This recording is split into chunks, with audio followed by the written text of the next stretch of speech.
Let's open a word of prayer. Lord, thank you for this day. Lord, we pray you'll bless our time together.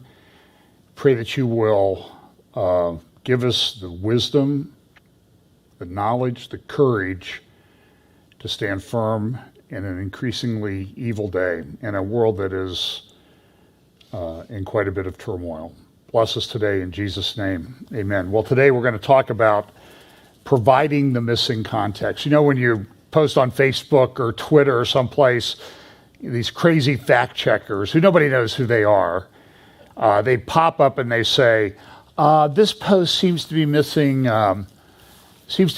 context, so it may not be true. Well, we're going to provide you for all the missing context today on some of these stories. Here's some of the platforms that we're on. Would appreciate it if you would like YouTube, Rumble, subscribe, like, share, dislike if you want, whatever you want to do. We don't get really, dislikes don't show up anymore, so sorry about that. What happened was that the videos being put up by the White House, particularly the press conferences of Jen, or Kurella von Zuckerberger, as we call her, they were getting 50 likes and 3,000 dislikes, all but consistently. And so that was, I guess, harming their poor little psyches there as they tried to steamroll over everybody else in the world. They just can't take it. As I've said, this is one of those weeks where you would conclude, and you'll see when I get to there, that if hypocrisy was water, the world would drown. It would be another Noah's flood. And God said he wouldn't send another Noah's flood of water, but boy, the flood of hypocrisy is sure great. So we talk about the convergence of events each week, the things that are speeding up. This is my grid work that I use, acceleration. Things will happen more quickly, convergence, a lot of these lines of Bible prophecy. We know they're fulfilled there's some generalized descriptions as to how they're fulfilled, sometimes more specific, but they'll all the things that will need to be in place are going to be converging at the same time. So you're going to see things coming about wars and rumors of wars and certain specific wars that are mentioned in the Bible. You're going to see those building. You're going to see this beast empire that's going to come. You'll see all these things happening. We see the beginnings of those. And so that goes to the next one, is logistics. You don't have a great battle without great armies. So we know that if it talks about a great and mighty army in Ezekiel chapter 38 and 39, there's going to be a great and mighty army. Now, we don't know exactly what the great and mighty army looks like, and we know that things change because now, I don't know if I have a report on this today, but for example, drone technology has really changed how armies are able to interact on the battlefield, so that a smaller country can punch way above its weight class, particularly with missile technology. And we'll see some examples of that today. And then understanding, as it says in Daniel, as we get closer, it will, many shall be purified and made white and tried, but the wicked shall do wickedly, and none of the wicked shall understand, but the wise shall understand. And it says the wise will understand and instruct many. I use this, by the way, I did 2 midweek updates this week. Don't get used to that. But also ask for prayer for my brother-in-law's family, nephew and niece. My brother-in-law passed away this week in St. Louis, about a week ago. He was 84, so he's with the Lord, so he was saved, and we have no doubt about that. But I mentioned in one of my updates that this is a picture of part of the electrical grid, the endpoint electrical grid, how it's in Beirut, Lebanon. Now that looks like it might not work all the time. But sometimes when I'm sitting there, and the picture that I thought of was, that looks like my browsers. I use a number of different browsers, and then I'll have 50, 60, 80 tabs sometimes open on one of the browsers. And so that's what the information coming into my head looks like during the course of the week. And I try to synthesize it and get it down to something that's coherent. Doesn't always work, but I try to do that. But there is a lot happening, as you may have noticed. So we'll talk about some of those today. I will touch on a few of the themes that I talked about in my updates. The one was essentially about the Canadian truckers and the response to Charlie Vector 019er in some quarters, in some places. And then I talked about Russia and Ukraine, but I'll talk a little bit about that today. If you want an update from last week, I'll just remind you if you didn't see it, I did a pretty extended talk about the East Med pipeline, which is, I think, fairly significant.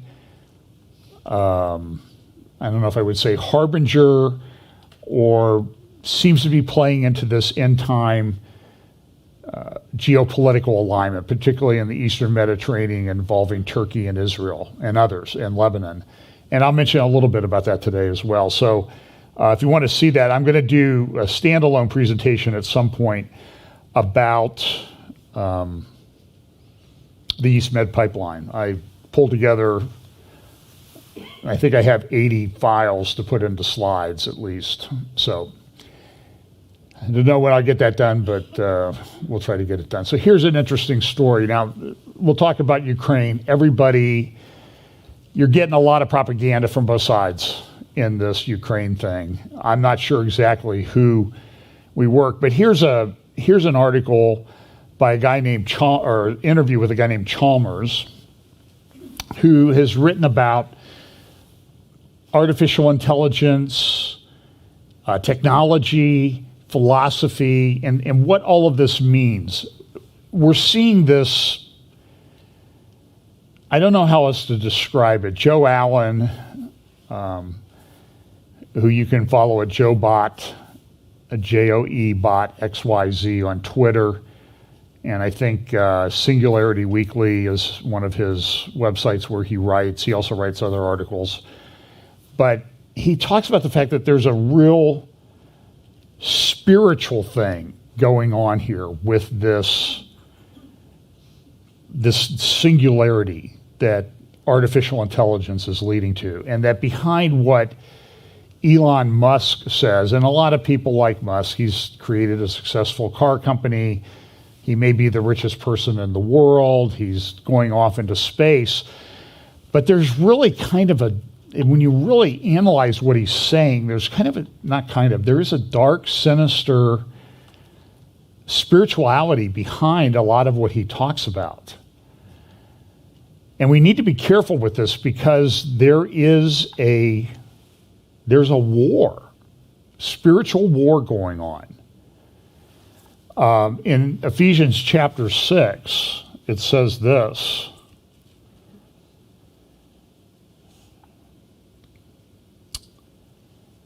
Finally, my brethren, verse 10, be strong in the Lord and in the power of his might.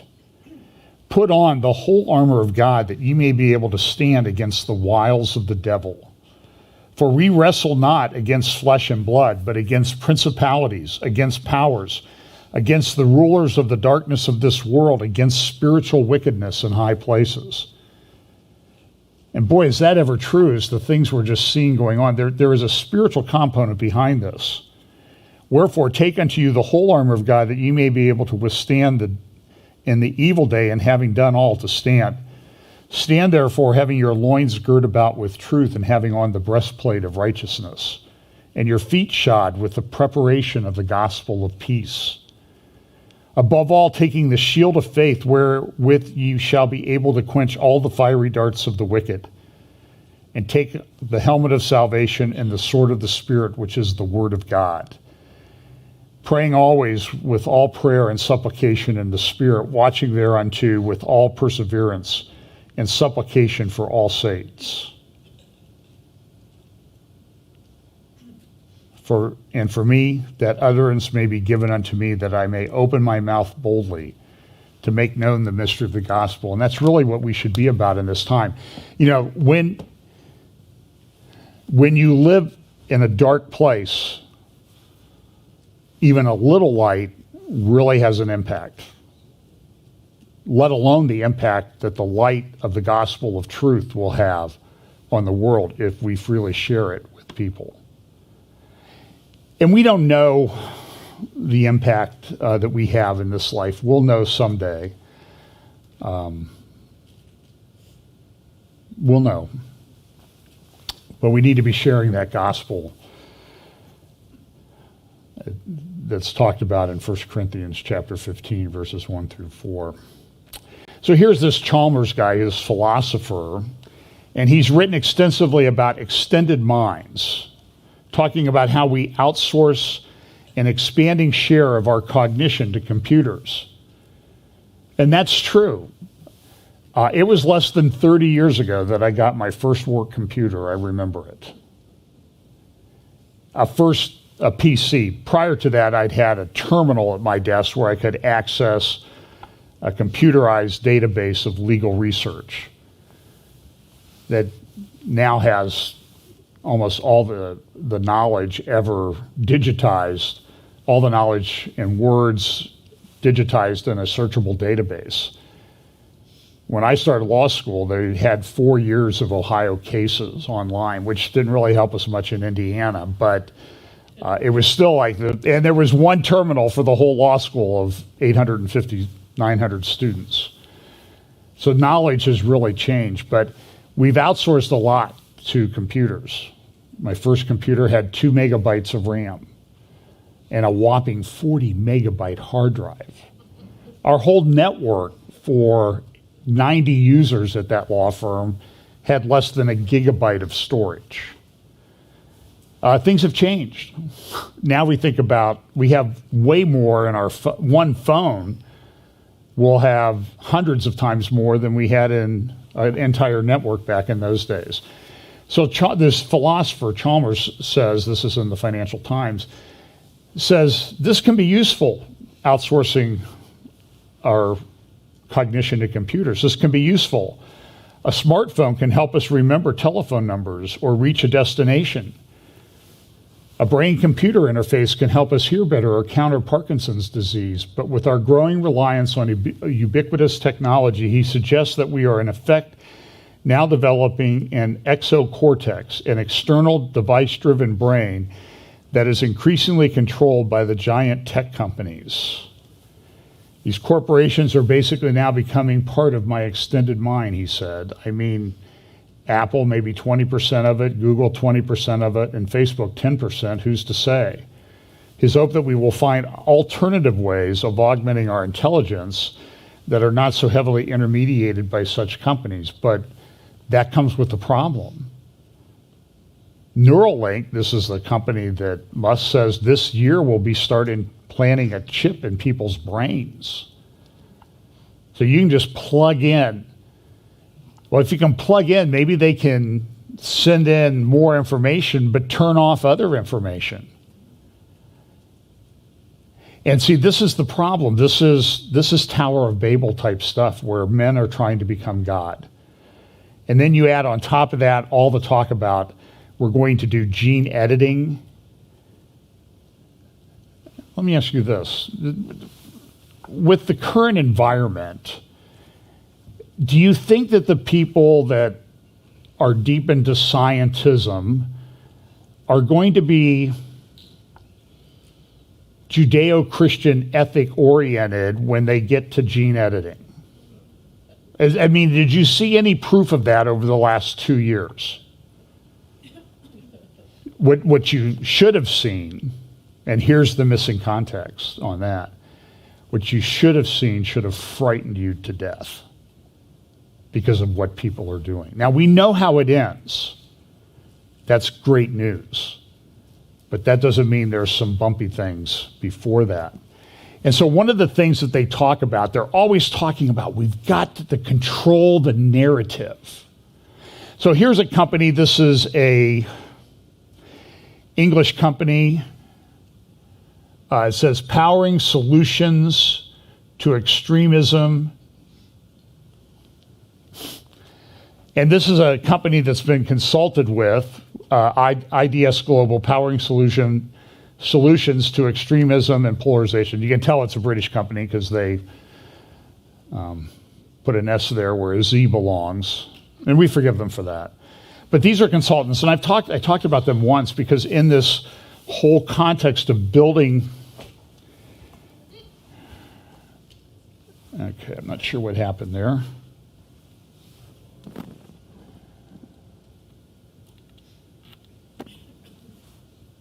Do you have me back, Brian? No.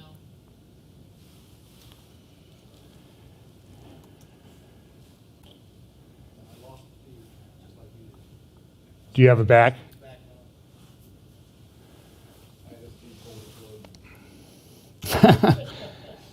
Yeah, they're analyzing stuff. Are we okay? Okay. So we just need to get a way for them to put a big "get moving" on that screen in the back there. Anyway, so in the connection with extremism and the narrative that's been built about certain events at our nation's capital and elsewhere, and now with what's going on in Canada, this narrative that anybody who doesn't agree is an extremist. So this company, and as I've said, they've provided consulting to the Canadian government. And boy, can you see the Canadian government sort of following along with these, I don't know, I would call it a fascist think tank in England about controlling thought. And so one of the things they did was they looked at, this people saying that there was climate lockdown and culture wars, climate lockdown was coming. I've said this. That makes me, in their view, an extremist, a conspiracy theorist. Because we're not talking, who's talking about that? You guys are making it up. You're taking little snippets of things and you're running. Look at the executive summary. In September 2020, ISD analysts identified an emerging trend on social media relating to the term climate lockdown. This spike in volume seemed to be driven primarily by climate skeptics who claimed the Charlie Vector 019er pandemic was merely a precursor to future green tyranny, and that both governments and global elites would curtail civil liberties under the pretext of climate change. Over the following 8 months, analysts conducted a detailed study of the emergence and mainstreaming of this phrase across Twitter, Facebook, and YouTube. Yeah, well, and so they do. They have this great timeline, this very interesting timeline that they've built. One of the things they said is this World Economic Forum tweet, and this is what the tweet said. We're deleting this tweet. Lockdowns aren't quietly improving cities around the world, but they are an important part of the public health response to Charlie Vector 019er. And then they say that, you people, you talked about the Great Reset and these lockdowns, and now we're going to apply it to something else. And so I'm saying is, show me a reason not to think that when I listen to these people. We'll see. We'll just talk a little bit. So, look, here's a cover of Time magazine recently.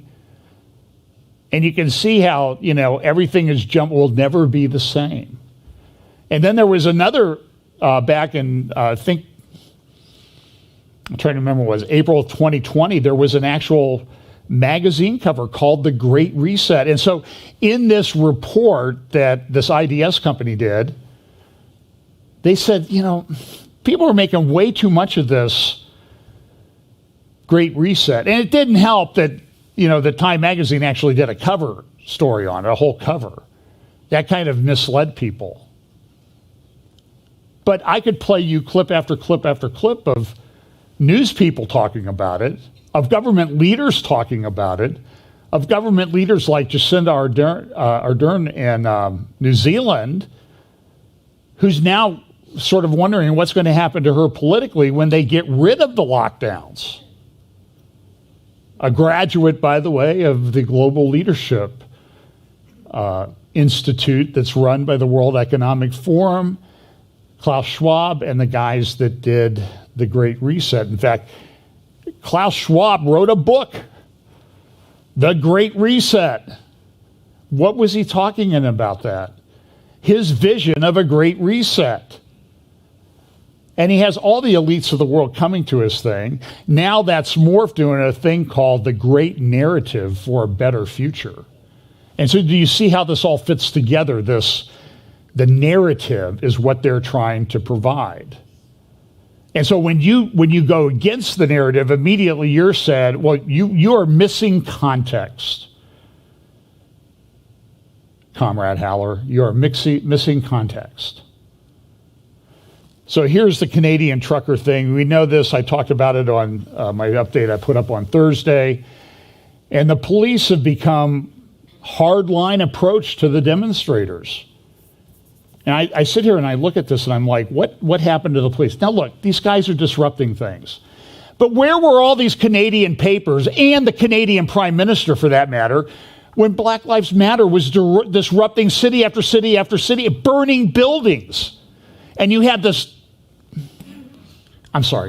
moron on CNN saying, with Burnings building behind him and people running around burning cars, and he says, they're mostly peaceful protests going on here. Come on, that's missing context. That's like turn around and take a look. So, and it's become very disruptive. A guy named Mark Carney, who has been touted as a potential Prime Minister of Canada, he's another one of these World Economic Forum types. And he was a director at the Bank of Canada, and he came out and he said, this is sedition. It's time to end the sedition. In our capital city, many people have been terrorized for more than a week. And what was I will bring in the testimony of the Canadian Prime Minister in a moment to tell you what was the terrorism that was going on. Now, somebody responded to this in a National Post and said, this is not sedition. I don't care what you think, Mark Carney. Oh, by the way, but I think that the protesters should all go home. And then this is some pictures of the bridge, Ambassador Bridge, between Windsor, Canada, and Detroit, Michigan, which is one of the most important trade routes in the world. You know, billions of dollars a year go across that bridge. And it's been closed down, and they're going to try to tow things off. But the tow truck drivers say, no, we have to work with truckers all the time. You think we're going out there and tow that? And people are upset that there's a vaccine backlash. The police, you see what they call jerry cans in Canada. The police are going out and taking those away from the truckers. We're going to freeze them out. We're going to take their water away too. So here's Canadian Parliament the other day. This is affecting Trudeau. His poll numbers are down, and here's a little debate. I like the debate in Parliament. I like the back and forth and yelling at each other. I kind of like to do that in the courtroom every now and then. It's like, that's ridiculous, and it's hard to not do that when somebody's making such a ridiculous point, which often happens of my opponent.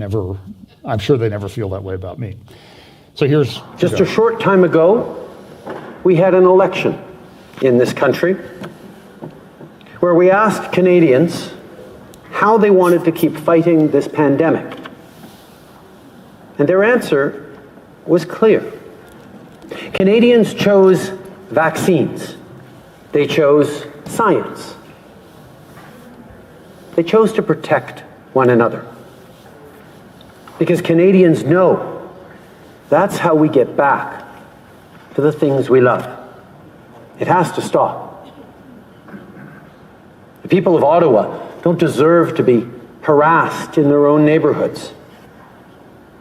They don't deserve to be confronted with the inherent violence of a swastika flying on a street corner or a Confederate flag. Listened when things got better. We will continue to follow public health advice. We will continue to trust science as Canadians work to get through this. That's what people expect. I know people are tired. But we've seen it through the various waves, and they're receding over the past months. These pandemic restrictions are not forever. Thank you. This is Candace Bergen. Oral questions. Question orale. The Honourable Leader of the Opposition.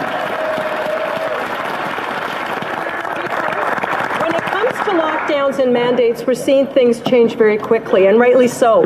Dr. Tam has said that vaccine mandates should be reevaluated, and today the chair of the Quebec Liberal Caucus clearly and strongly stated it's time to end the divisiveness and the politicization and end the mandates. We Conservatives could not agree more. This cannot be a slow and dragged out process simply because of the Prime Minister's ego, pride, or denial. Canadians are too tired. Canadians need hope. So will the Prime Minister follow the science, follow the evidence, and the restrictions and the mandates? The Right Honourable Prime Minister.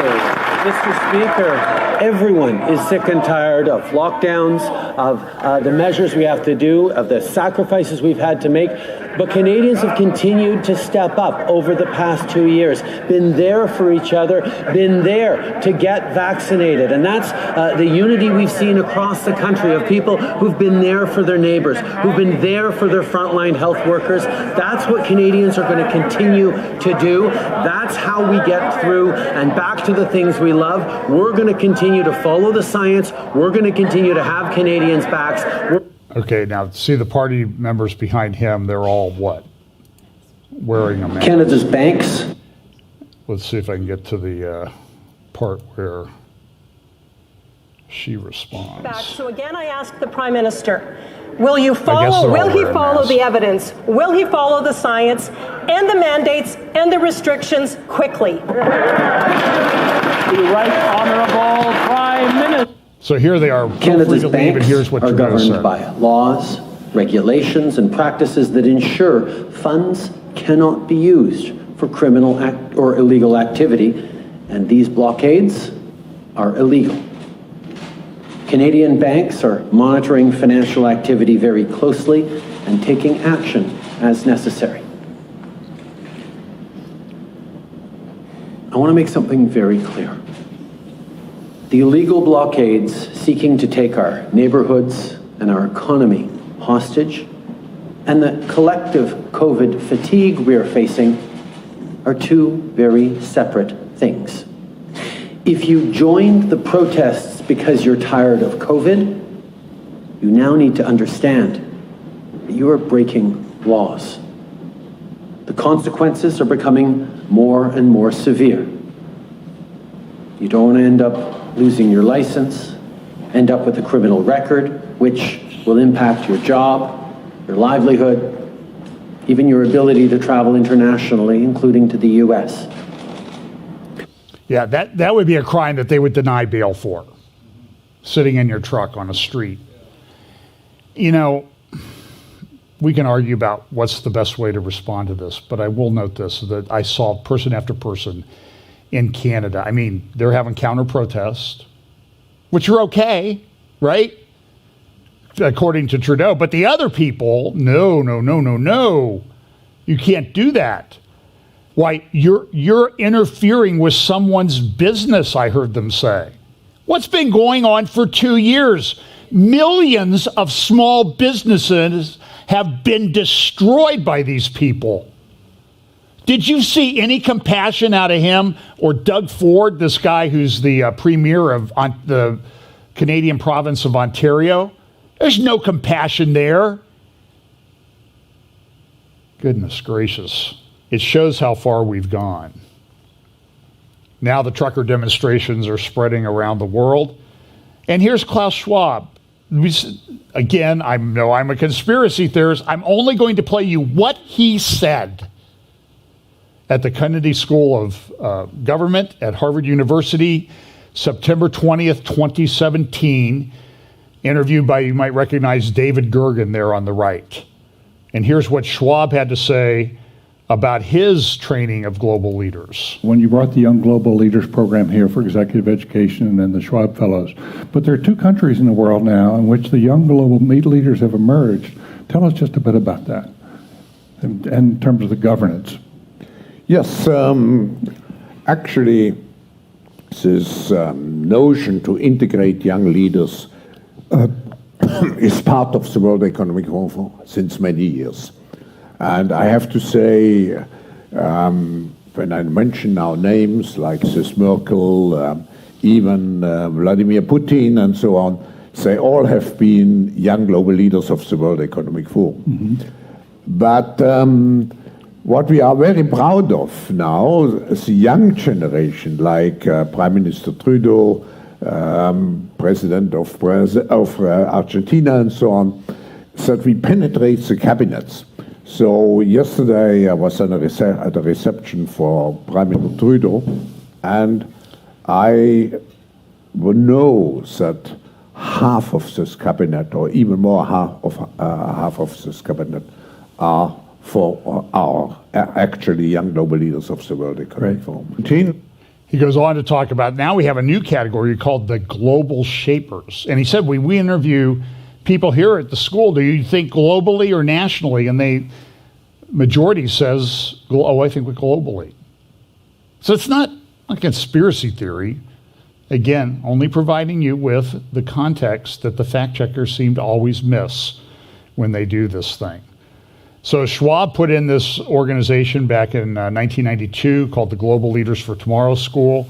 Here are some of the graduates: Angela Merkel, Gavin Newsom, Peter Buttigieg in the middle there, Emmanuel Macron, we'll see him a little bit later.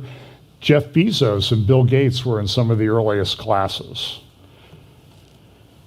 And it says in the school's early years, it involved the members of each class meeting several times over the course of a year, including a 10-day executive training session at where? Harvard Business School. So there's Harvard again. Now the U.S. Department of Homeland Security, I'm not going to talk a lot about it this morning, issued a terrorism bulletin, National Terrorism Advisory System bulletin the other day. And here it is, summary of the terrorism threat to the United States. So what do they think is terrorism? And I've talked about this ad nauseum, that this is the narrative that they're building. Everything gets it. So the people in charge, like the people who come from the party that's in charge of things, by the way, many of whom now have been implicated in the Durham report that was issued the other day, on Friday, that they spied on the Trump campaign and Trump Tower. And I saw an interview with Trump being interviewed by Leslie Stahl. He said, they spied on me. And she's like, there's no proof of that. Well, now there is. At least you accepted all these reports that prosecutors did. Why not this one? Go home today, look at all the mainstream news media websites, and see how many talk about the filing that Durham made on Friday. I'm gonna guess you're not gonna find it hardly anywhere. I didn't see it in any of the mainstream papers that I looked at. But so here this says, while the conditions underlying the heightened threat landscape have not significantly changed over the last year, the convergence, so we'll give the DHS our guest prophecy updater tag for today, of the following factors has increased the volatility, unpredictability, and complexity of the threat environment. Number one, the proliferation of false or misleading narratives which sow discord or undermine public trust in government institutions. And see, here they now call it, it's not just misinformation, it's misinformation, disinformation, and malinformation. So misinformation is you mistakenly share something that's not accurate. Disinformation is you should have known better. And malinformation is you just made it up to mislead us, which the Biden administration never does, right? And even the Republicans do it too. They all do it. And so here's a bulletin that they make a reference to. The rumor control startup page about misinformation, disinformation, and malinformation. And so here, but look at what they also talk about, the proliferation of false or misleading narratives. And what is it? This is from the DHS Bulletin, widespread online proliferation of false or misleading narratives regarding unsubstantiated, widespread events that happen around when people vote, and Charlie Vector 019 are grievances associated with these themes inspired violent extremist attacks during 2021. And of course, we have the foreign powers there. But the narratives, so I'm just wondering, here's all these people who are coming out saying, we're easing the restrictions. We're getting rid of the mandates. Do they fall under this? So Candace Bergen, who said end the mandates, they would say, well, she's spreading misinformation or malinformation. But now 11 Democratic governors or 12 Democratic governors have said they're ending mandates. Are they spreading misinformation and malinformation? See, it's always a thing for them, but not for thee. And this is a clip from a State Board of Health rules that's being considered in the state of New York. The comment period runs out tomorrow. Quarantine shall mean the physical separation and confinement of an individual or groups of individuals who are reasonably determined by the state commissioner of health or local health authority to have been exposed to a highly contagious communicable disease, but who do not show signs or symptoms of such disease for such time as will prevent transmission of the disease in the clinical judgment of the state commissioner of health. Now, do you want that Kathy Hochul, who's not been elected governor, she came in because the other guy had to resign in a scandal, she's going to run the commissioner of health. Do you want her making decisions? Now, good news though. This one will warm your heart. In an Israeli classroom, the teacher announced, well, you'll know what she's talking about. It's in Hebrew, but here we go. אני רוצה להודיע לכם שבהחלטת הממשלה הוחלט שמהיום לא צריך מסכות גם בכיתות.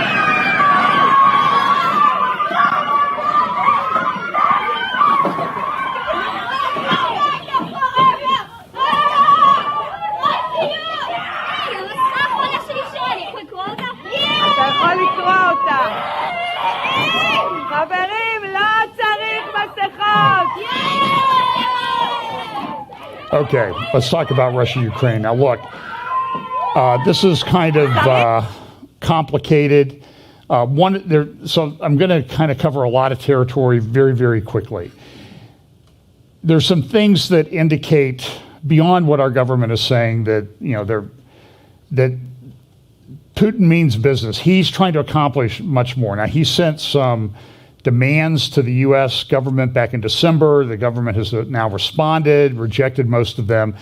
And essentially, he wants NATO rolled back, and NATO will never grow, and NATO will never, defend anybody that's on a border with Russia, and things that they just can't agree to. This is a briefing that back in December 21st, that Putin and the Shogun, the head of the Russian Defense Ministry, had a briefing, and they have a website, you can go look it up, and they post these things, and they have briefings, they show the weapons that they have, and they show people doing exercises. And then this one, though, you see this one involved Ukraine. They were talking about Ukraine, and they showed the map there.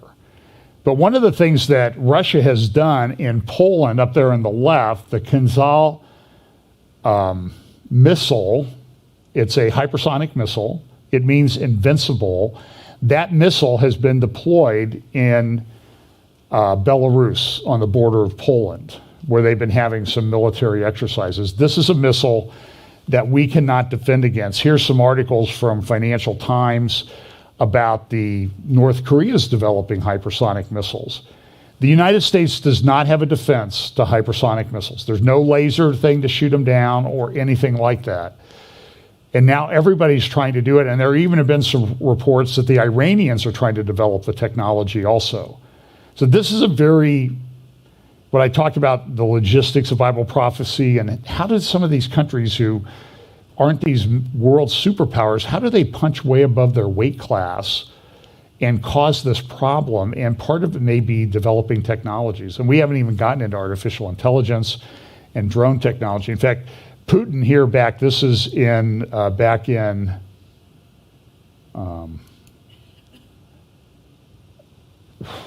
2 years ago, this is where he introduced this concept of the hypersonic missile. At a big meeting, you know, he got in front of the elites of Russia, and this is how this hypersonic goes. They can fly anywhere from 5 to 12 times the speed of sound. So at 12 times the speed of sound, they're between 9 and 10,000 miles per hour. We don't have the technology to shoot them down. They don't have the technology to shoot them down. But these things can take out, one of them can take out a ship. They're nuclear capable. But look at this one. Look, that's Florida, and here comes a bunch of hypersonic missiles in. Well, who used to live in Florida there at Palm Beach? That's shown in the picture. You see the Iranians do this? So the people at this meeting with Putin, man, they loved it. It was great. So there's a lot of people who are trying to analyze Putin. Is he paranoid? Is he a megalomaniac? Is he, you know? And the answer is, yeah, probably. He lives in a house, as one of his homes along the Black Sea is estimated to be worth $1 billion. Has an underground hockey rink. How many of you have an underground hockey rink? Underground, not above ground on your street where they don't plow. But so this is Putin, and you know, so people, there's all these things about, is he paranoid? You see these images in newspapers of him brooding, that type of thing. And Russia punches above its weight class. So here's a global GDP, and here, look at where Russia is. So the United States, this is from 2021, the United States has $22 trillion. But Russia is over there at 1.6 trillion. So you need to understand that Russia doesn't have the economic resources that the United States does. Its income is pretty much from selling weapons, but mostly from the sale of gas and oil. And they have the most, the biggest reserves combined of natural gas on the planet. Now, the other thing too is, and look, so Russia has a GDP that's equal to Brazil. Now they have less people, but look, Germany is almost 2.5 times the size. Even Italy has a greater GDP. The UK, of course. So this is, when I'm watching this from a Bible prophecy standpoint, and I see these, what I would call malign actors, and Putin's very clever. He will come out and say, you know, this transgender stuff is just absolute nonsense. So I'm glad that he does that. But I don't know how much he believes that, or if he's just trying to control the narrative that he wants, because he worked for the KGB. He's had advisors who have a high spiritual mysticism quality to him. So here's some of the things that are talking about Putin's bloody war. They're bringing in field hospitals and plasma supplies. So here along the border in Belarus, there's a field hospital. Here's a field hospital set up at another time. People are looking back, as you know, I was talking to somebody yesterday, is this 1938 Sudetenland, where the leader of Germany took over part of Czechoslovakia, that led to a Munich Accord, an appeasement by Chamberlain, the British Prime Minister? Remember, he comes back, I have peace in our times. Or is it going to be 1939 in Poland, where the leader of Germany actually invaded Poland in a war? So the question is, you know, so a lot of people are saying this sounds like 1938. The U.S. has said it's going to be a horrible toll. I mentioned to you that Putin, this icon, the Lady of Kazan, and I want to apologize, I said that it led the Russians into battle against Napoleon at Waterloo. That happened I think in the Netherlands or Belgium, over in that area. And so I was wrong on that, but Napoleon did go against Russia, and he had a terrible result. And so people attribute this to this icon, which was, I guess, leading the Russian troops. I mean, Napoleon lost 80% of his men over a winter. It was a big mistake. Eventually led to his downfall. So they're having drills near in Belarus. People are upset. We're not sending troops into Ukraine. We're sending them into bordering countries, Romania, Poland, and elsewhere. Now they're talking about, the disruption to the gas supply. It talked a lot about the EastMed pipeline, which was hoped to take give the people in Europe an alternative to Russian gas. People talk, well, Qatar, they have the biggest gas field in the world that they share with the biggest single gas field in the world. It's many, many times larger than the Leviathan field that the Israelis discovered about 10, 11, 12 years ago now. That's really just kind of coming online. But it was going to take 5 or 6 years or more to build that, to do the engineering and actually construct the EastMed pipeline. Turkey's come in and said, hey, just build a short pipeline up here. We'll take care of it. Oh, by the way, give us the cut of the transit fees that we're entitled to. There was even talk in the United States, well, maybe Qatar, maybe you guys could help, get liquefied natural gas over there. Well, that works, assuming you can get through the Suez Canal. We know the Suez Canal can be blocked by one ship, that a negligent ship, let alone someone who's really trying to block it. That would be a disaster. So Qatar's not really an alternative. We just don't have the infrastructure. So back in 2014, Putin took this icon, it's reported, flew it around the Crimean Peninsula and invaded Crimea. What's a common thing that happened, though, in 2014 that's now happening today with the pandemic and all of a sudden an increased demand for Russian natural gas? The price is way up. The price was way up relatively up in 2014. So when somebody's did a study recently, and they said when the price is up, Putin's going to look around to cause some trouble and get some things that he wants. Going to punch above his weight class. And it seems like that article, and I'm trying to remember where I saw it now, I just don't. The Russian Duma has a legislation pending in front of it that they might annex the Donetsk and Luhansk regions of over here in eastern Ukraine that are heavily or pretty much ethnic Russian majorities. Putin and Xi got together. They came out of this. They said, we're for democracy. And they also came out, so here they formed an alliance to defeat sanctions that are coming over Ukraine. The U.S., everybody's doing propaganda. Here's another thing. This sort of plays into Bible prophecy, I think, though. Why Russia and China are building up Iran. This new arrangement, though vulnerable, Tehran is the ideal Middle East partner in an alliance in order to destroy the U.S.-led world order. The Ukraine crisis exposes a flaw in President Biden's Iran strategy. Washington engages with Beijing and Moscow as if they share core U.S. interests with respect to Iran. And by the way, I don't know that Biden knows all this or remembers it, but Robert Malley, who's the lead negotiator in Vienna, he's a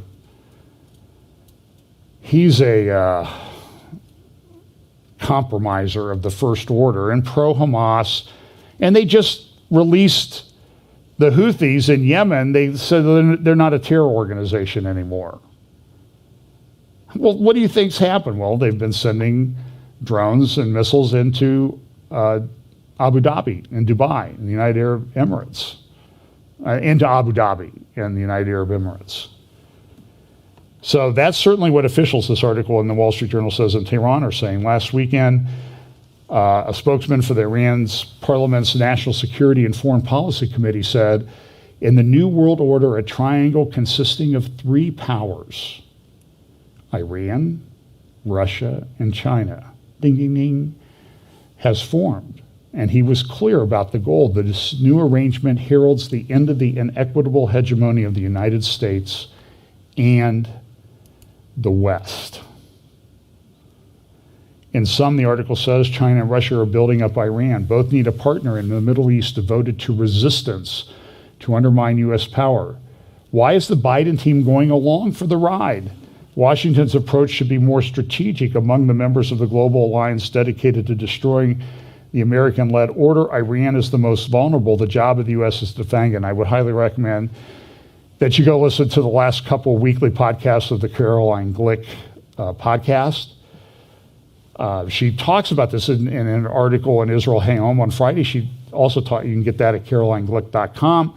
She talks about the fact that this Robert Malley guy, he wrote a paper when he was with this CIS group. He was CEO of it for a while. George Soros is or is on the board, the executive board of that organization, and they just go around try to make compromises. And compromises really, they don't work very well. And the other thing that they said here in their paper that they released, that they issued a joint statement about 6,000 words, and they said, listen, we are for democracy, we're against the expansion of NATO, and Russia's side reaffirmed its support for the One China principle, confirms that Taiwan is an alienable part of China and opposes any forms of independence of China. So the question is it just about Ukraine? Is it also going to be about Taiwan in the very near future?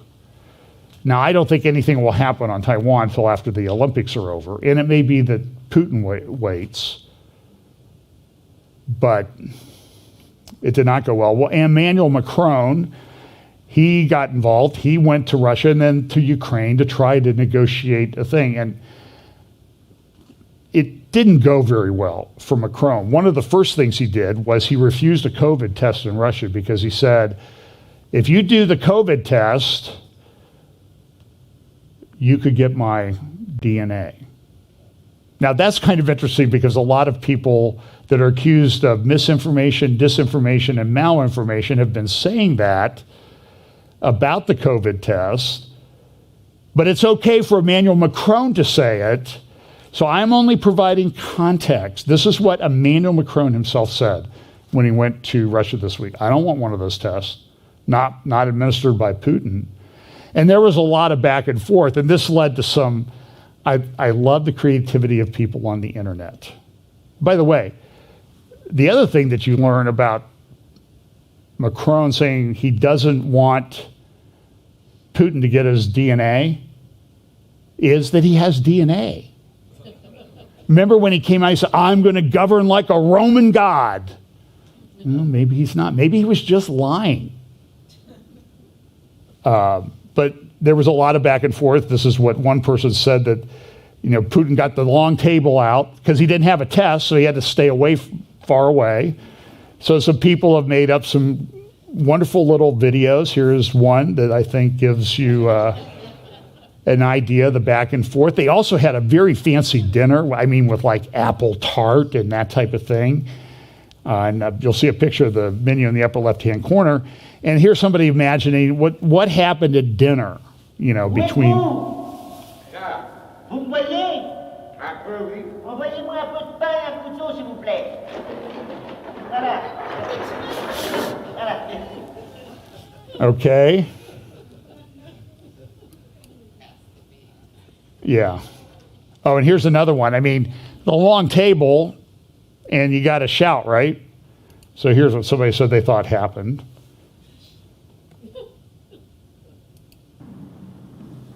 Cette journée tombe au 30e anniversaire de la reprise de ces relations diplomatiques et je veux ici redire combien la relation... I don't know. I love the creativity of people. So, here's one that's like, those are so good, I wish I had done it. And here's an editorial cartoon showing Boris Johnson at the same table with a Tory donor because he's having some political problems. Well, Macron was, I think it was clear that this headline in the Daily Mail is accurate, that Putin made a fool of Macron. Европейские страны автоматически будут втянуты в военный конфликт с Россией. Do you realize if Ukraine joins NATO and decides to take Crimea, that the European countries will automatically get drawn into a military conflict with Russia? This is addressing Macron. Of course, NATO's united potential and that of Russia are incomparable. We understand that, but we also understand that Russia is one of the world's nuclear powers and is superior to many of those countries in terms of that. But there will be no winners, and you will find yourself drawn into this conflict against your will. You will be fulfilling paragraph 5 of the Treaty of Rome in a heartbeat, even before you know it. If he knows that article. Of course, the president does not want to see developments unfold this way. I do not want it either, Putin said. That is why he is here and has been tormenting me for 6 hours now with his questions, guarantees, and solutions. This is Putin in 2017 at the Vadal dialogue. It talks about we have nuclear weapons. It's an open secret. We've set up a system which still has to be improved. The system will offer early warning of the missile attack zone. We'll know where the missiles are coming, he says. This means that the system may identify any launches of missiles from any part of the world, from an ocean or from any country. Secondly, it may actually identify where the missile may hit. When we make sure that this is an attack against Russia only, listen to this. After that, we will make a reciprocal strike in response to the first missile. We cannot be the initiators of this disaster.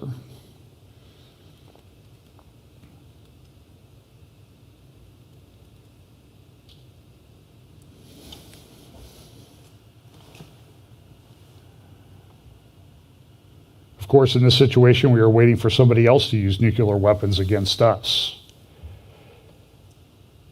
In that case, the aggressor should know that the consequences are unavoidable and that they will be destroyed in retaliation.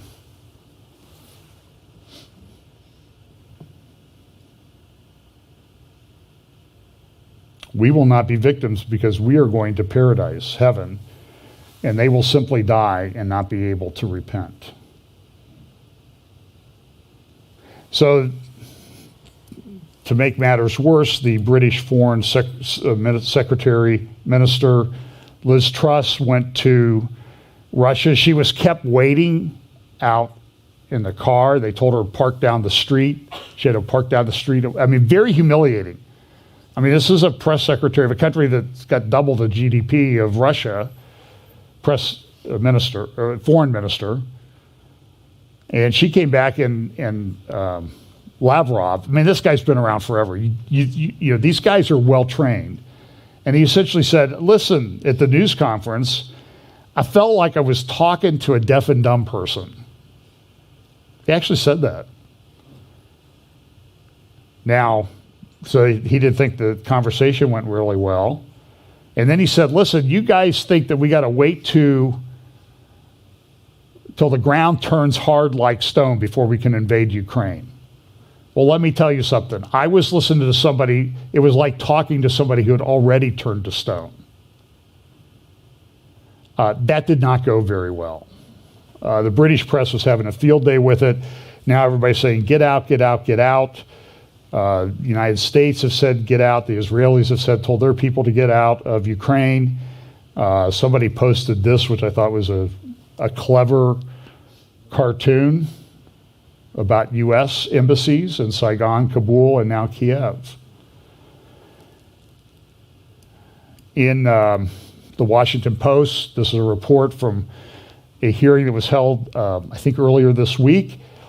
The U.S. general who's taking over CENTCOM, the command of the Middle East, he was asked about the potential for repercussions in the Middle East of potential Russian invasion of Ukraine. So look, the Middle East is really where Bible prophecy is centered in terms of geopolitics and how the nations interact in the end times. But so this is where I think it's maybe tied in. So he's looking at what's going on in Ukraine. What's he say? Kirillov said he believes that it could spill over into Syria, where Russia already has a military base and troops. If Russia does invade Ukraine, they would not hesitate to be able to act as a spoiler in Syria as well. He added that the U.S. doesn't believe Russia wants to go to war with the United States. Another article at the Jerusalem Institute for Strategy and Security, a U.S. failure in Ukraine crisis could lead to a conflagration in the Middle East and Asia. You can go look that up and read it. It is a different, difficult thing. It says this, Iran could unleash its proxies against American allies in the Middle East. Israel could decide to avoid notifying Washington before acting forcefully. A Russian victory in Europe could precipitate a conflagration in the Middle East. This is an analyst writing. Similarly, China could learn that the U.S. determination is melting away and its threats can be ignored. An attack on Taiwan could follow. So it would be sort of the dominoes falling. Ukrainians probably realize that we still live in a Hobbesian world where every state is on its own and life is often, quote, as Hobbes said, life is often, quote, solitary, poor, nasty, brutish, and short. Are you ready to meet the Lord? Here's another, the potential impact of Ukraine-Russia conflict on the Middle East region. Talks about the Black Sea has become a flashpoint. And they said there's three things that we need to look at that are potential that could in fact impact the Middle East. And those would be energy, agriculture, and refugees. Energy being the Nord Stream, the gas supply. Russia wants Nord Stream 2 approved. Germany hasn't approved it yet. So about 30-40% of the gas that goes into Europe comes through pipelines in Ukraine. It's likely that those pipelines would be shut down. You may have noticed it's winter in the Northern Hemisphere. The gas prices are way up, 450% increase in natural gas prices across Europe. Talk about inflation. So Nord Stream hasn't been approved yet. It has a good capacity. It's kind of an engineering marvel. Here's a little bit. There's an article in this morning's London Times of London, talking about Nord Stream 2, and it was an engineering marvel. By the way, understand that compared to the East Med pipeline I talked about last week, the East Med pipeline has a stretch between Cyprus and Crete where the water, the ocean depth there is 3,000 meters deep. The depth, maximum depth that they had to do across the Adriatic Sea for Nord Stream 2 and Nord Stream parallels Nord Stream 1 was about 215 meters. So it's 15 times deeper. That's a significant engineering feat. The other thing is agriculture. Ukraine has it controls 50% of wheat exports to the Middle East. Half of Lebanon's, 43% of Libya's wheat imports come from Ukraine. Egypt gets over 50% of its corn and wheat from Ukraine. And Ukraine has this rich black topsoil. It's a very high percentage of this type of topsoil. I think above 25% of this rich topsoil. We have some here in Ohio. There's another big section of up in the Canadian plains that some of you may be able to visit someday if there's a change in leadership. The guy who says that everybody else is shutting things down and they're bad because he shut the border down already for a lot of people. And then there's also a concern, this is from the Times of London today, millions of refugees could pour from one country to another. So there's a lot of things going on. So let me talk about a few other things. The Houthis in Yemen, here's an example. This is a missile hitting a hotel in Abu Dhabi the other night.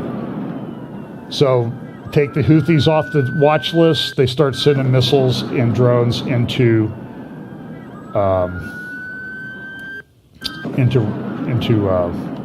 the United Arab Emirates. This is a clip of these are Russian and Syrian jets flying along the Syrian border. There's some question, were they trying to send a message to Israel, or were they just trying to show everybody else that, look, while we're tied to, while we have things going on in Ukraine, we can handle things elsewhere. And this puts a lot of pressure on Israel because Israel's like, well, they got these hypersonic missiles.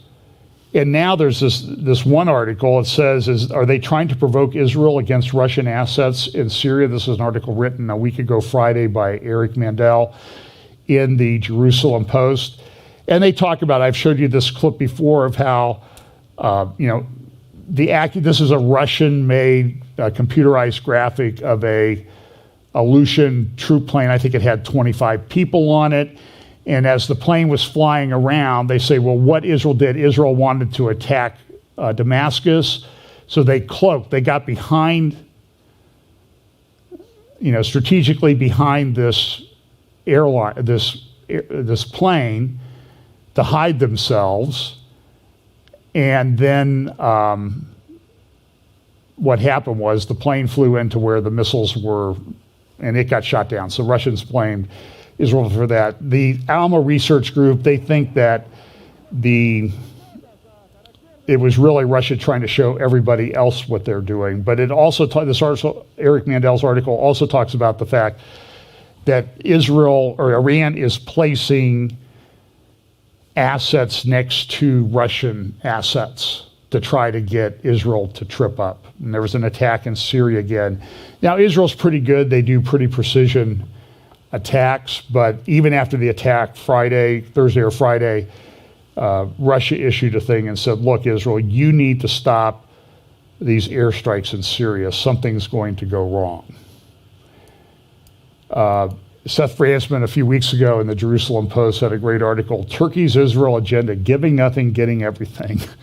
And you can see Seth, when he wrote this, was a bit frustrated. It seems like, what is going on? Erdogan, his economy is falling apart. He issues this propaganda. His poll numbers are way down in Turkey. And yet he runs around acting like he's in charge of everything in the Middle East. And he seems to get away with it. And I was talking with a Bible prophecy speaker friend the other night, and he said, look, what I said, we've been looking at Turkey for a long time now. And it was Bill Koenig. And I said, and I think Bill agreed, that at some point in this Bible prophecy thing, there are going to be things that happen that don't make any sense geopolitically. Why? Because there's a spiritual warfare going on behind this. And I think this is what's happening with Turkey. Turkey is clearly an important player in the end times. It was reported that Turkish industry was shutting down because they were getting less gas from Iran. Now, I think there may be a coming conflict between Turkey and Iran. We'll have to see how that plays out. I think you can read about that in Daniel chapter 8. And that's a controversial thing in Bible prophecy. We'll see how it goes. I mean, that's when we'll know how it's supposed to play out when it actually happens. But I think it's something to be watching for. Now, Iran came out and said, we had some technical issues, so it's no problem. Your gas has been restored.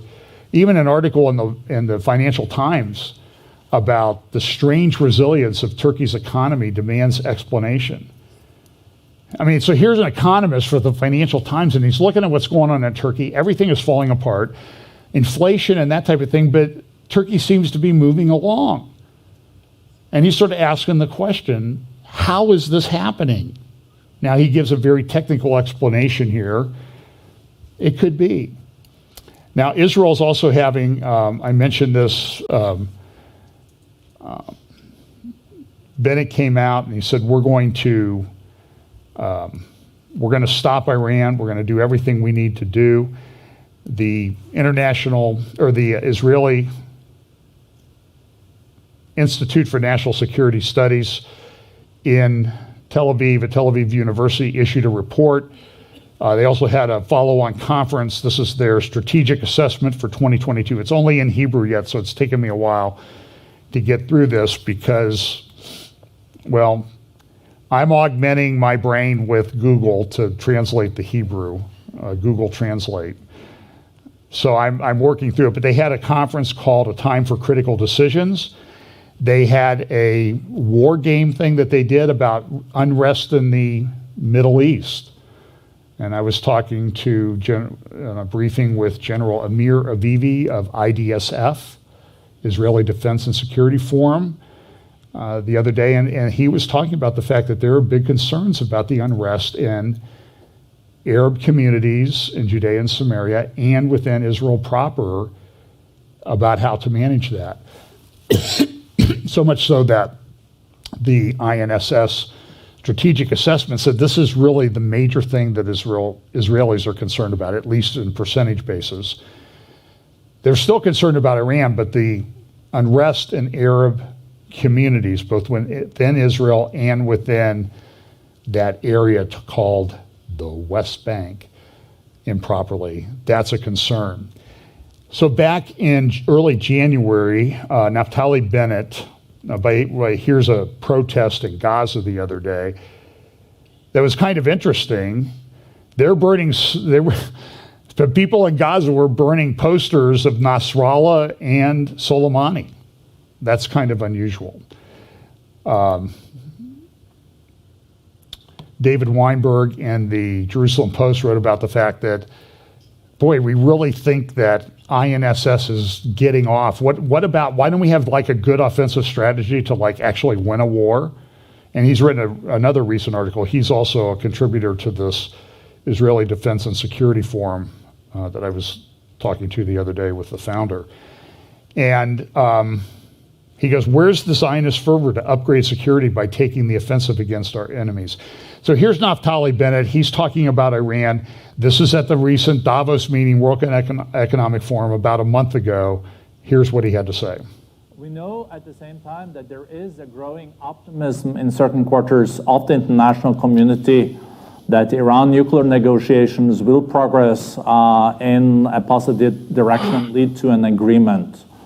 And how do you look at the prospects, and what would be an acceptable deal with Iran from the international community seen from your side, a kind of revised JSPOA? Well, first we need to understand what Iran's position is in the Middle East. Iran is an octopus of terror and instability. Their head is in Tehran, and they send their arms all across the Middle East and get involved in Lebanon with Hezbollah, in Iraq, in Syria, in Yemen with the Houthis. And they sort of have anti-Midas touch. Every country they get involved with fails.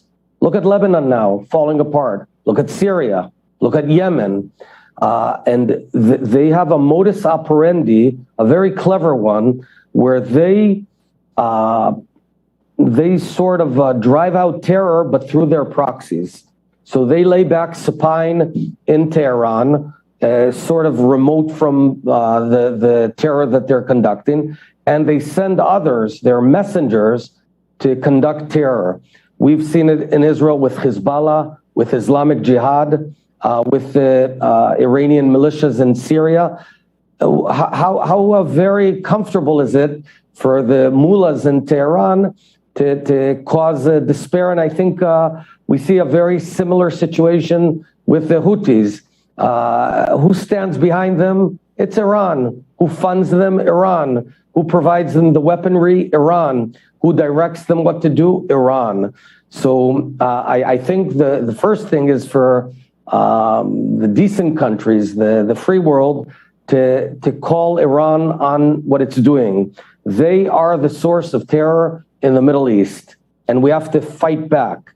The last thing you want to do with this sort of octopus is pour tens of billions of dollars into this apparatus. Because what will you get? You'll get terror on steroids, right? Everything we're seeing will be doubled and tripled because they'll be much stronger. I want to point out something. Iran, while it has this very image of a powerhouse, in fact, Iran is way more vulnerable than one would think. Their economy is tanking. The rial is depreciating. They are so incompetent that they're not able to get water to faucets in huge swaths of land. For example, Isfahan area. There's many Iranians that when they try and turn on the faucet, nothing comes out because of their regime's incompetence. We're seeing massive demonstrations of teachers, of judges, of pensioners in Iran. So it's a corrupt and failed regime. What we need is to stand strong until Iran goes through an agreement, but there's only one agreement. And that agreement, they call it longer and stronger. It means effectively that Iran has to give up its nuclear weapon program. Why would anyone legitimize their right to enrich uranium at massive capacity? They are now enriching uranium at 60% grade in these huge factories of uranium enrichment. Why are they doing it? So here's the deal. In the Iran, so he also gave a similar talk to the INSS conference where he touched on some of the same things and one more thing that I'm going to talk about. But so what did the United States do? Well, 3 of our negotiating team in Vienna quit because they didn't like the way Robert Balley was running things because he's giving in too much. They reduced sanctions, ended a sanctions waiver on the civilian nuclear plant, which will result in $29 billion being released to Tehran. That's real money. Now, that's not as much as the second Obama administration did, but the third Obama administration is working on it. While the president of Israel was in the United Arab Emirates, the Houthis sent some missiles, drones, into the United Arab Emirates. And clearly that was done. Now, the missiles were intercepted, but the missile was intercepted during this historic Israeli visit. This is the Houthi commander saying, we've got thousands of drones and missiles we're going to send in all at once at some point. And that's an Iranian Shiite militia publication cartoon of what they want to do to the world's tallest building with a drone. So you understand, this is all, they always tip their hand as to what they're going to do.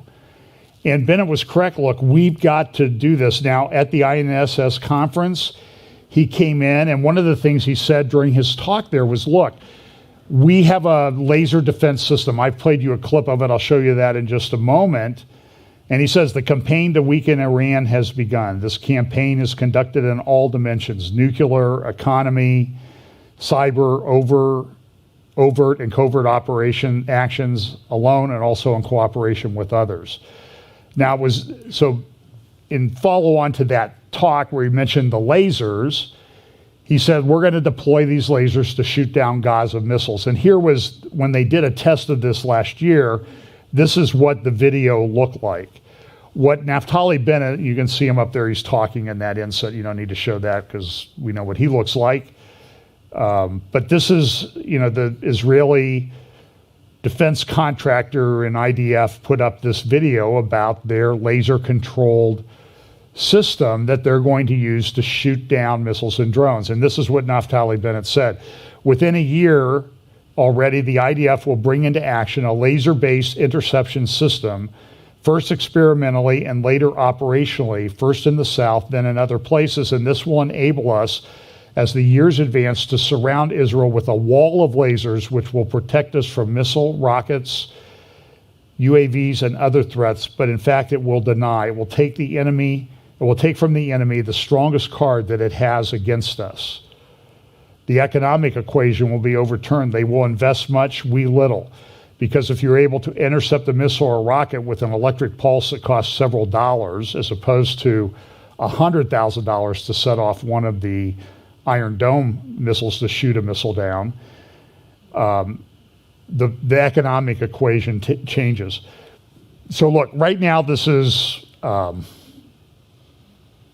sort of a computer game type stuff. The people that I've talked to, in fact, there was a article that followed up Bennett's speech at the INSS conference, and it was called, and it's great if it works. And they have tried it against a single drone, which flies much slower than a missile. Even the United States is the only one that tried to deploy anything yet, and it's expensive, cumbersome. So we don't know exactly how that's going to go. But it's, it makes for great computer graphics, though. Give them A+ for that. And this is the one that they did last summer. They did a drone, and they shot it down. So here's what one of the defense analysts said at the Jerusalem Post: Bennett's bluff on lasers. No answer to Hezbollah, delayed answer to Hamas. Those who read carefully his speech about a new laser defense system will realize that less was promised than some of the loud headlines the speech produced. Beside the positive value of trying to attract additional investment in these systems, much of the headlines to the speech was a bluff, because lasers are not predicted to provide real defense against Hezbollah and Hamas for several years. And then a defense analyst that I talked to this week, or listened to this week, he said the same thing. Might lasers supplant Iron Dome over the next 5 to 10 years? They hope so. And should money be directed to get to that point? Absolutely. But there needs to be honesty on this. Hamas, which had less than 20,000 rockets during the Gaza war in May 2021, which Israel clearly won operationally, but Hamas controlled the narrative. They got hammered in the press about that. So this is a little bit of hype. Okay, we'll finish up. Let's see if I have anything. Okay, give me 5 minutes. I think we can get this done. I would highly recommend, though, that you go and read, because we know that one of the things we talk about is rising anti-Semitism. Here's Gantz went to Bahrain, also signed a defense pact, another historic thing that happened. But here's Amnesty International. They came out with this report, and this is what the article says. Amnesty International is the fourth left-wing NGO, non-government organization, to accuse Israel of the crime of apartheid in the last 2 years. It follows similar accusations by Human Rights Watch and B'Tselem. Yesh Din makes a similar accusation, but limits its charges to the West Bank. The others' reports spoke of Israeli actions in apartheid within Israeli sovereignty and areas of military rule, but Amnesty is the first to do so so forcibly place the report at the center of an international public campaign that would target the International Criminal Court, the United Nations, and Israel's diplomatic relations, including its strongest allies. It's not totally new, but it is an escalation. These date back to about 2009, and this is the report. This is a picture of the report. Israel's apartheid against Palestinians, cruel system of domination, and crimes against humanity. It is just, even the ambassador to the United States, who's from the United States, Tom Needys, who's in Israel now, who is dyed-in-the-wool, full-on two-state solution. And he says, come on, this is absurd. That is not the language we have used and will not use. And they did a news conference in Jerusalem. These are the Amnesty International,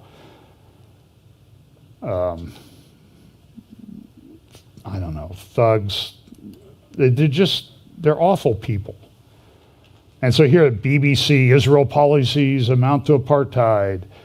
Financial Times, Amnesty accuses Israel of apartheid. CNN, I'm surprised they're on board with this.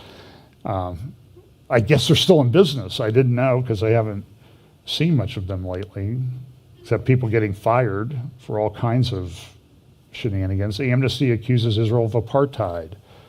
And it prompted an angry response from Israel. Well, good. I hope I was really mad. This is a Turkish newspaper. That headline says, Israeli reaction is a sign of fear. So because Israel, so here's Erdogan on the one hand trying to make nice with Israel, and on the other hand, newspapers that he controls, because he's taken over the press, he's taken over the courts, he's taken over the judicial system over the last 10 years. They're saying, oh, see, we got them right where we want them. Look how they reacted. They're scared. And so this is other headlines, Kuwait Times, Amnesty joins in this. The Jerusalem Post and the Wall Street Journal said it was the apartheid libel of Israel. There were a number of articles, Amnesty's shameful attack. Here's a quote from the report. In December 2008, November 24, I want you to listen to how they write this. Okay, and this is the problem that I had. I went to that Christ at the Checkpoint conference a few years back, and it was talking to the exact same kind of people. They like, there's a lot of times, I'm sure you have this problem now. It's like you watch something on TV, you read something on social media, and it's sort of like, what planet are people living on? Am I in a different parallel universe? Maybe there is multiple universes. And I'm seeing part of the other one, and I don't like what I'm seeing because these people, they can't reason. So this December 2008, November 2012, July 2014, May 2021, Israel launched military offensive against Gaza while Palestinian armed groups fired rockets from the territory into Israel. Listen, here's what happened. They fired the rockets first. Israel responded. 20,000 rockets last May. What is Israel supposed to do? Nothing? You don't know if they're going to hit somebody and kill them. What kind of twisted world? The framework of apartheid allows a comprehensive understanding grounded in international law of a situation of segregation, oppression, and domination by one racial group over another. Amnesty International notes and clarifies that systems of oppression and domination will never be identical. Therefore, it does not seek to argue that or assess whether any system of oppression and domination as perpetrated in Israel and the OPT, occupied Palestinian territories, is, for instance, the same or not analogous to the system of segregation, oppression, and domination as perpetrated in South Africa between 1948 and 1994. In other words, look, it's probably different, but we're going to use the same word anyway, because apartheid was specifically described what had happened in South Africa. Melanie Phillips, she says in her response to this, but then in page after page of tortuous argument, Amnesty grossly misstates and misinterprets international law in a brazen attempt to redefine apartheid itself and thus claim that Israel's behavior fits that spurious definition. Here was another tweet that came out. And people were like, they're apologetic. Honest Reporting said this. They call for a new definition of apartheid. And it says, they said they're just making it up. They miscite the Rome Statute. They're trying to get things in front of the International Criminal Court. They also say that, look, with regard to these refugee camps, yeah, there are refugee camps within the Palestinian areas of what they call the West Bank, Judea and Samaria. I've seen them with my own eyes. They're terrible. They look awful. But look, and this is what I said to the doctor from Gaza that I sat next to at dinner at Christ at the Checkpoint. I said, look, I get it. Balata and Nablus, it looks terrible. But I want to know, why is it, I see nice apartment buildings next door. Why are they still there after 70 years? The original generation is almost all gone. It seemed like this is one thing you can inherit. He goes, well, it's the occupation, John. It's the occupation. I said, okay, well, fine. I can go to Syria, I can go to Lebanon, I can go to Jordan. I can find the same, even worse refugee camps that your fellow Arabs will not take care of the refugees. What about them? What's that caused by? It's been 70 years, doctor. And he said, it's the occupation. What occupation? And a very nice guy, but, so the systems, it does not look like a great place. The NGO Monitor, which is another pro-Israel situation. Here's just a couple-minute interview on I-24 News with one of the vice president of that talking about this report. What, in your perspective, is problematic in this report from Amnesty? Hi, thanks for having me and for addressing this charade. I might say. I think Amnesty takes it to the next level this time. I mean, it is a known fact that Amnesty has a history of anti-Semitic incidents and its staff promoting anti-Semitism bias. They promoting BDS, but this report takes it really to the next level. It sort of makes a charade of human rights issues and makes a charade of what Amnesty International claims it tries to do. To blame Israel of apartheid crimes, the only country in the world since this was an issue in South Africa, is nothing short of a scandal. Just so we have a broader context, Amnesty's 211 pages report that was released today blames Israel of state-owned apartheid since its creation in 1948. So if until now we discussed, we had discussions around whether there is legitimate criticism of certain policies of the State of Israel, whether there's a political discussion concerning what is done inside of Israeli borders and beyond what is called the 67 or the Green Line. Now Amnesty erases all that and basically equates what Israel does in Haifa, in Tel Aviv, in Jerusalem, in Ramallah, and in Gaza. Okay, it completely omits any notion of terror on the Palestinian side. It promotes the most blatant anti-Semitic tropes, like using terminology like Jewish domination over inferior Palestinian people. It blames Jewish national institutions like Jewish Agency and the World Zionist Organization of promoting state-owned discrimination, systematic one since the creation of the State of Israel.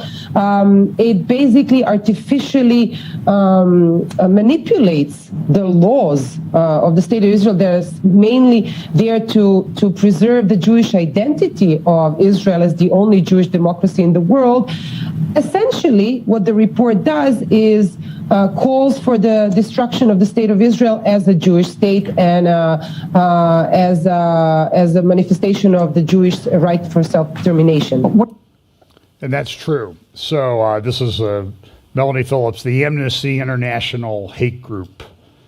Indeed, Amnesty's agenda is not human rights at all, but the dismantling of the Jews' human right to their own historic homeland. To underline this, CAMERA, the Committee for Accuracy in Middle East Reporting, reveals a revealing discovery and an alert for the media. It writes, notably, in the originally circulated version of the report, Amnesty tipped its handwriting.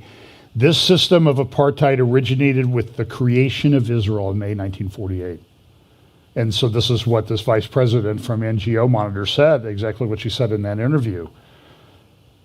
It's the creation of the Jewish state which caused this. After widespread condemnation in the final English language version, that version that was publicly released, Amnesty changed it to read, this system of apartheid has been built and maintained over decades. Oh, well, that makes it all better. Good for you, Amnesty.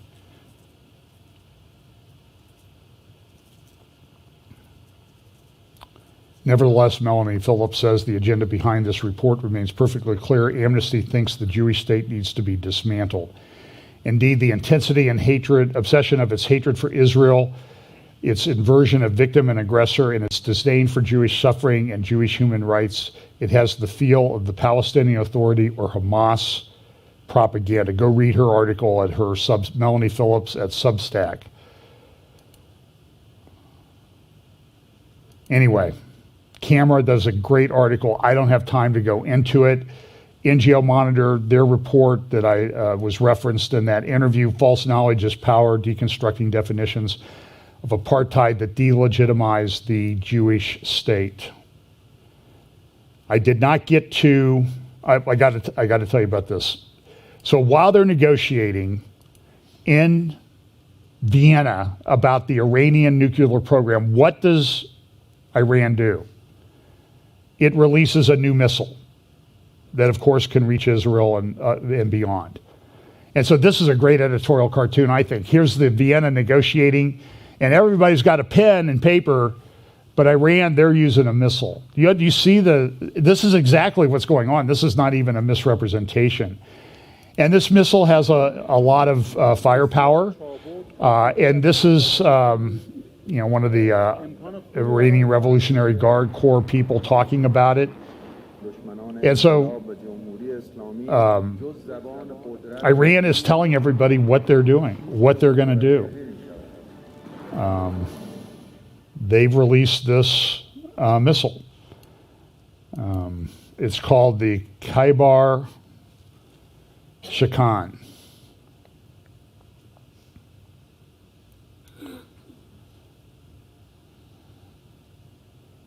I'll just show you a little bit of the video, and then I have one thing I'm going to add here because I want to close with that. And then we'll be done, I promise.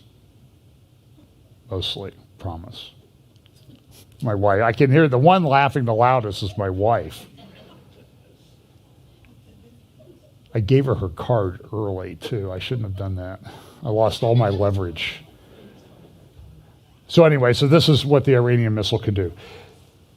It's got impressive capabilities and accuracy, and this is a big concern in Israeli defense circles that, they're upgrading their missiles. This allows them to punch way above their weight class, and they can cause a lot of disruption. We know what happened when Hamas launched their relatively weak and insignificant. They didn't launch missiles like this, but this is,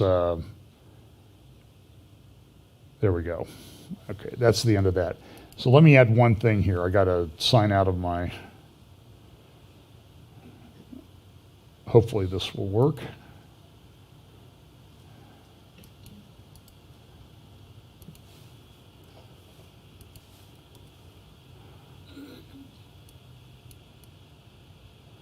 Okay, now somebody sent this to me just as I was getting up here. And so I'm not going to vouch for the accuracy, but it's a New Yorker cartoon. So I know the person who's pretty trustworthy that sent this to me. But this person's from Canada, very politically involved. Now, do you see the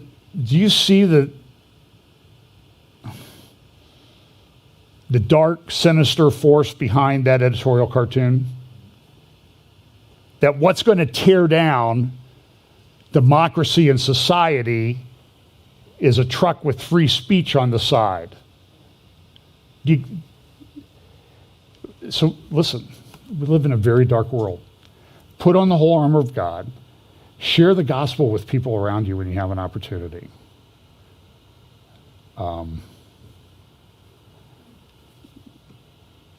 Might work. Might sow the seeds for somebody else who comes along later.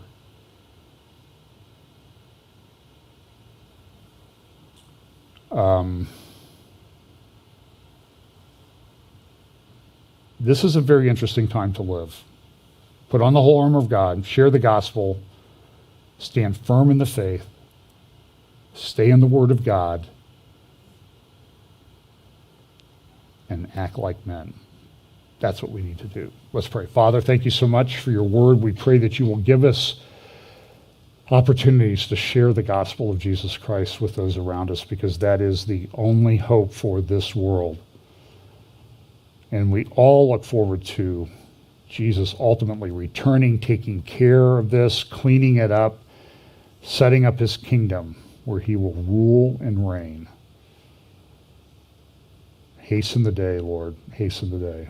Bless us this week in Jesus' name. Amen.